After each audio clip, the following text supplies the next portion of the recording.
In 7 seasons, Dougherty led 3 Silver Streaks teams to the Illinois High School Association playoffs. Mike Trueblood The Register-Mail at Mike Trueblood Galesburg High School's Hall of Fame football coach has stepped down after 7 seasons. Tim Dougherty, who brought respectability and competitiveness back to a program that had not made the playoffs for a decade before he arrived, informed Galesburg School District 205 Superintendent John Asplund of his decision to resign Wednesday morning. "I gave it a lot of thought," said Dougherty, a member of the Illinois High School Football Coaches Hall of Fame. "The time is right, but I'm not done teaching on coaching." Dougherty, inducted into the Illinois High School Football Coaches Association in 2009, led the Silver Streaks to 3 Illinois High School Association playoff appearances, and their postseason trip in 2012 was their first in 10 years. Dougherty was 29-38 at Galesburg, and the Peoria native is 184-96 in a 28-year career that included previous coaching stints at Peoria Bergen, Edwardsville, and Lincoln Way Central. The Streaks finished 3-6 last season. But a highlight of his tenure with the Streaks came in 2016 when the team finished 8-3, their most wins since 1991, upset undefeated in Class 5A's No. 1 ranked Peoria Central in the regular season finale and beat Chicago Hubbard for Galesburg's first playoff victory in history.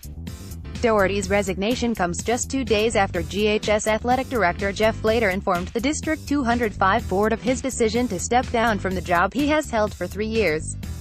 Dougherty made it clear that the 2 departures from GHS were not related. "I've been a part of a couple different successful programs, and I feel that next to Edwardsville, Galesburg is my most accomplished task," said Dougherty. "The wins and losses may not show that, but I know that the level of football we've played the last 5 or 6 years is equal to when I was at Edwardsville and Lincoln Way. I know what it was like when I got here.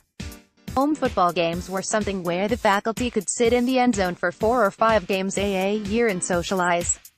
That was the kind of program I inherited," he added. "Probably the thing I'm proudest of is taking a young man who starts in 5th grade learning to play to a young man leaving the program who doesn't have to duck a question about his high school team. It wasn't an embarrassment that you were part of Galesburg football. When they took the field they felt good and felt they had a chance," he continued. "When they lost, they had heavy hearts." Something. Dougherty retired as a full-time history teacher at GHS last year in order to not be penalized by state pension requirements, but continued to work as a part-time teacher this school year.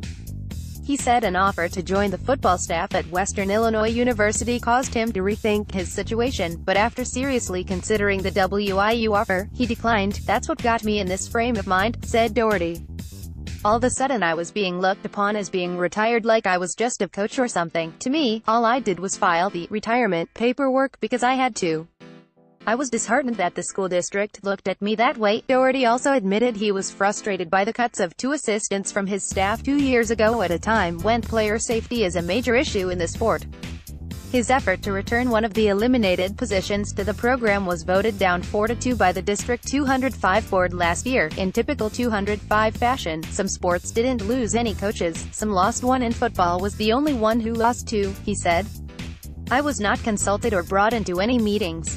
I had to read it in the paper. When I submitted my proposal to get one of the coaches back, I got no support. I did my proposal, presented the facts. Galesburg is night and day compared to the other Western Big Six schools. I got shut down." Dougherty intends to pursue consulting opportunities in both football and education after the school year ends. He is grateful for those who did support him and his program during his tenure. "First, I want to thank 4 of the guys, assistants, who were with me from the start: Mike Washabaugh, Marty Turner, Jay Barshinger, and Derek Blackwell," he said. "I couldn't have done it without them. They're good men, great people, and I was blessed to have them around me. And the guys, I have to thank the parents. By and large they jumped in with full support. They get it. I have to thank the community. Their support was evident from the crowds we had the last few years, and thanks to Diane Van Houtagem, former District 205 Director of Human Resources, Tom Chili's former GHS principal, and Ralph Henning, former Athletic Director. He hired me, and the relationship I had with the local media. That was all part of it. I am going